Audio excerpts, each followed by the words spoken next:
Vegetarianism and Occultism by C.W. Leadbeater. Introduction. In speaking the relation between vegetarianism and occultism, it may be well for us to begin by defining our terms. We all know what is meant by vegetarianism, and although there are several varieties of it, it will not be necessary to discuss them. The vegetarian is one who abstains from eating flesh food. There are some of them who admit such animal products as are obtained without destroying the life of the animal, as for example, milk, butter, and cheese. There are others who restrict themselves to certain varieties of the vegetable, to fruit and nuts perhaps. There are others who prefer to take only such food as can be eaten uncooked. Others will take no food which grows underground, such as potatoes, turnips, carrots, etc. We need not concern ourselves with these divisions, but simply define the vegetarian as one who abstains from any food which is obtained by the slaughter of animals, of course including birds and fish. How shall we define occultism? The word is derived from the Latin occultus, hidden, so that it is the study of the hidden laws of nature. Since all the great laws of nature are in fact working in the invisible world far more than the visible, occultism involves the acceptance of a much wider view of nature than that which is ordinarily taken. The occultist, then, is a man who studies all the laws of nature that he can reach or of which he can hear, and as a result of his study, he identifies himself with these laws and devotes his life to the service of evolution. How does occultism regard vegetarianism? It regards it very favorably, and that for many reasons. These reasons may be divided into two classes, those which are ordinary and physical, and those which are occult or hidden. There are many reasons in favor of vegetarianism, which are down here on the physical plane and patent to the eye of anyone who will take the trouble to examine the subject. And these will operate with the occult student even more strongly than with the ordinary man. In addition to these, and altogether beyond them, the occult student knows of other reasons which come from the study of those hidden laws, which are as yet so little understood by the majority of mankind. We must therefore divide our consideration of these reasons into two parts, first taking the ordinary and physical. Even these ordinary reasons may themselves be subdivided into two classes, the first containing those which are physical and, as it were, selfish, and secondly those which may be described as the moral and unselfish considerations. First, then, let us take the reasons in favor of vegetarianism, which concern only the man himself and are purely upon the physical plane. For the moment, we will put aside the consideration of the effect upon others, which is so infinitely more important, and think only of the results for the man himself. It is necessary to do this because one of the objections frequently brought against vegetarianism is that it is a beautiful theory, but one the working out of which is impractical, since it is supposed that a man cannot live without devouring dead flesh. That objection is irrational, and is founded upon ignorance or perversion of facts. I am myself an example of its falsity, for I have lived without the pollution of flesh food, without meat, fish, or fowl, for the last 38 years, and I not only still survive, but I have been during all that time in remarkably good health. Nor am I in any way peculiar in this, for I know some thousands of others who have done the same thing. I know some younger ones who have been so happy as to be unpolluted by the eating of flesh during their whole lives, and are distinctly freer from disease than those who partake of such things.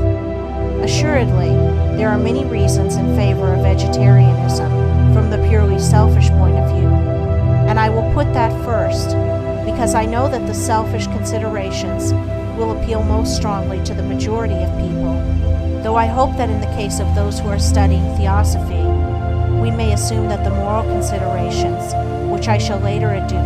Vegetarianism and Occultism by C.W. Leadbeater. Section 1. We want the best. I take it that in food, as well as in everything else, we, all of us, want the best that is within our means. We should like to bring our lives, and therefore our daily food, as a not unimportant part of our lives, into harmony with our aspirations, into harmony with the highest that we know. We should be glad to take what is really best, and if we do not yet know enough to be able to appreciate what is best, then we should be glad to learn to do so. If we think of it, we shall see that this is the case along other lines, as for example, in music, art, or literature. We have been taught from childhood that if we want our musical taste developed along the best lines, we must select only the best music. And if at first we do not fully appreciate or understand it, we must be willing patiently to wait and to listen, until at length something of its sweet beauty dawns upon our souls, and we come to comprehend that which at first awakened no response within our hearts.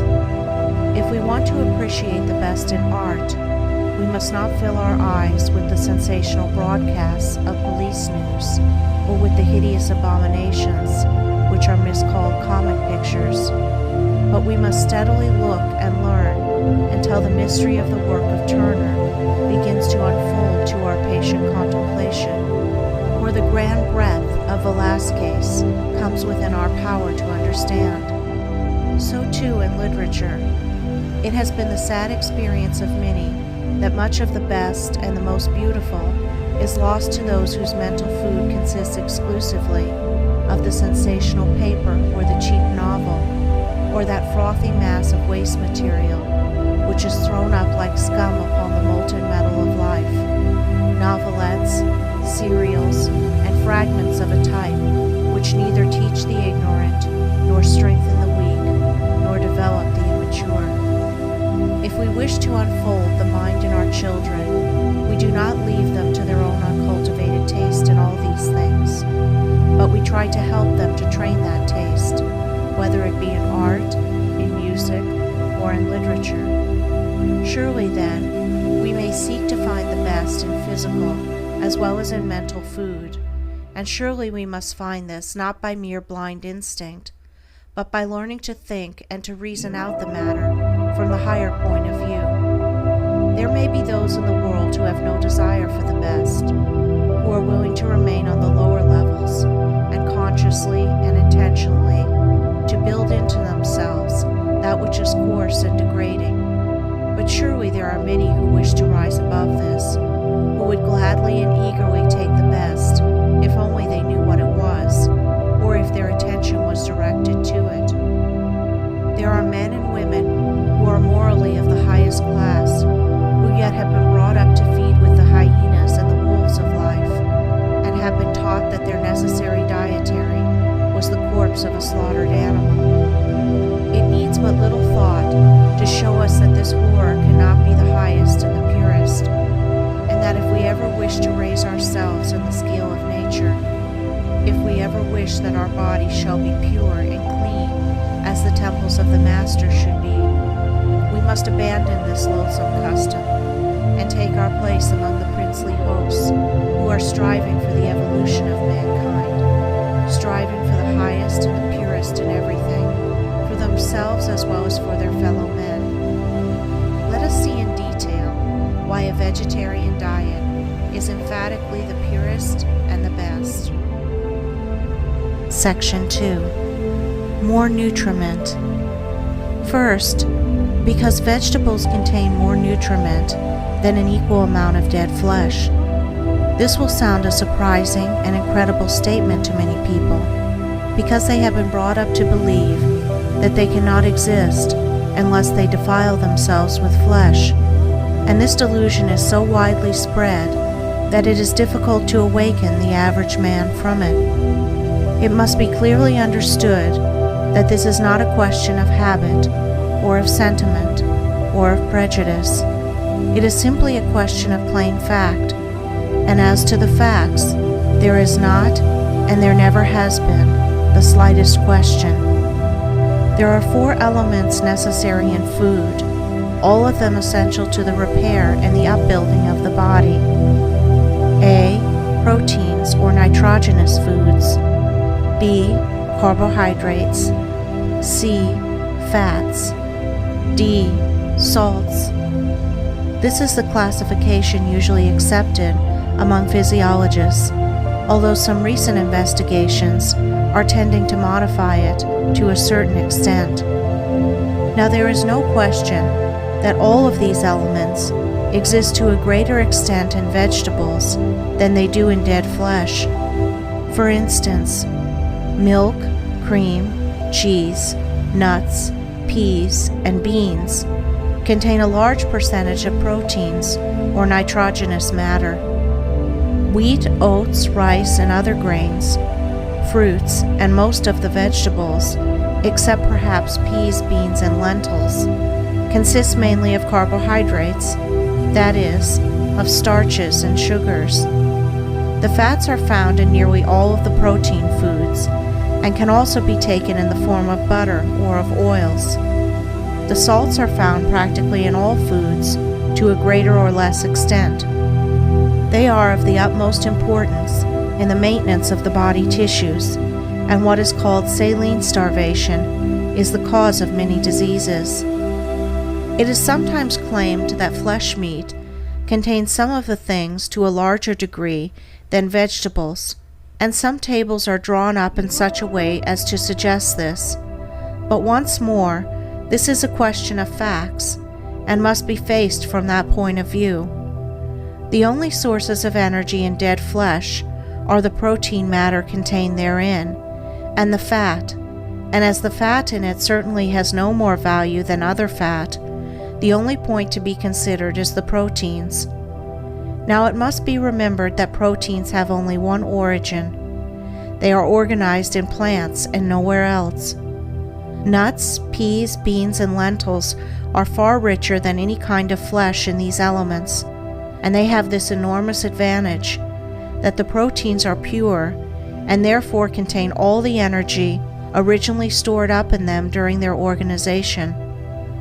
In the animal body, these proteins, which the animal has absorbed from the vegetable kingdom during its life, are constantly passing down to disorganization, during which descent the energy originally stored in them is released. Consequently, what has been used already by one animal cannot be utilized by another. The proteins are estimated in some of these tables by the amount of nitrogen contained therein, but in flesh meat there are many products of tissue change, such as urea, uric acid, and creatine, all of which contain nitrogen and are therefore estimated as proteins, though they have no food value whatsoever. Nor is this all the evil, for this tissue change is necessarily accompanied by the formation of various poisons, which are always to be found in flesh of any kind, and in many cases the virulence of these poisons is very great. So you will observe that if you gain any nourishment from the eating of dead flesh, you obtain it because during its life the animal consumed vegetable matter. You get less of this nourishment than you ought to have, because the animal has already used half of it, and you have along with it various undesirable substances, and even some active poisons, which are, of course, distinctly deleterious. I know that there are many doctors who will prescribe the loathsome flesh diet in order to strengthen people, and that they will often meet with a certain amount of success, though even on this point they are by no means agreed. For Dr. Milner Fothergill writes, "All the bloodshed caused by the warlike disposition of Napoleon is as nothing compared to the loss of life among the myriads of persons who have sunk into their graves through a displaced confidence in the supposed value of beef tea. At any rate, the strengthening results can be obtained more easily from the vegetable kingdom when the science of diet is properly understood, and they can be obtained without the horrible pollution and without all the undesirable concomitants of the other system. Let me show you that I am not in all this making any unfounded assertions. Let me quote to you the opinions of physicians, of men whose names are well known in the medical world, so you may see that I have abundant authority for all that I have said. We find Sir Henry Thompson, FRCS, saying, "It is a vulgar error to regard meat in any form as necessary to life. All that is necessary to the human body can be supplied by the vegetable kingdom. The vegetarian can extract from his food all the principles necessary for the growth and support of the body, as well as for the production of heat and force. It must be admitted as a fact, beyond all question, that some persons are stronger and more healthy who live on that food. I know how much of the prevailing meat diet is not merely a wasteful extravagance, but a source of serious evil to the consumer. There is a definite statement by a well-known medical man. Then we may turn to the words of a Fellow of the Royal Society, Sir Benjamin Ward Richardson, M.D. He says, "It must be honestly admitted that weight by weight, vegetable substance, when carefully selected, possesses the most striking advantages over animal food in nutritious value. I should like to see a vegetarian and fruit living plan put into general use, and I believe it will be. The well-known physician, Dr. William S. Playfair, C.B., has said quite clearly, animal diet is not essential to man. And we find Dr. F.J. Sykes, B.Sc., the Medicat official for St. Pancras, writing, "Chemistry is not antagonistic to vegetarianism, any more than biology is. Flesh food is certainly not necessary to supply the nitrogenous products required for the repair of tissues. Therefore, a well-selected diet from the vegetable kingdom is perfectly right from the chemical point of view for the nutrition of men." Dr. Francis Vacher, FRCS, FCS, remarks, "I have no belief that a man is better physically or mentally for taking flesh food." Dr. Alexander Haig, FP-CP, the leading physician of one of the great London hospitals, has written that it is easily possible to sustain life on the products of the vegetable kingdom needs no demonstration for physiologists. Even if the majority of the human race were not constantly engaged in demonstrating it, and my researches show not only that it is possible, but that it is infinitely preferable in every way and produces superior powers, both of mind and body. Dr. M.F. Courays, in the American Practitioner and News of July 1902, concluded a scientific article as follows: "Let me state first that the flesh of warm-blooded animals is not essential as a diet for the purpose of maintaining the human body in perfect health." He goes on to make some further remarks, which we shall quote under our next head. The Dean of the Faculty of Jefferson Medical College of Philadelphia said, "It is a well-known fact that cereals as articles of daily food hold a high place in the human economy. They contain constituents amply sufficient to sustain life in its highest form. If the value of cereal food products were better known, it would be a good thing for the race. Nations live and thrive upon them alone, and it has been fully demonstrated that meat is not a necessity." There you have a number of plain statements, and all of them are taken from the writings of well-known men who have made a considerable study of the chemistry of foods.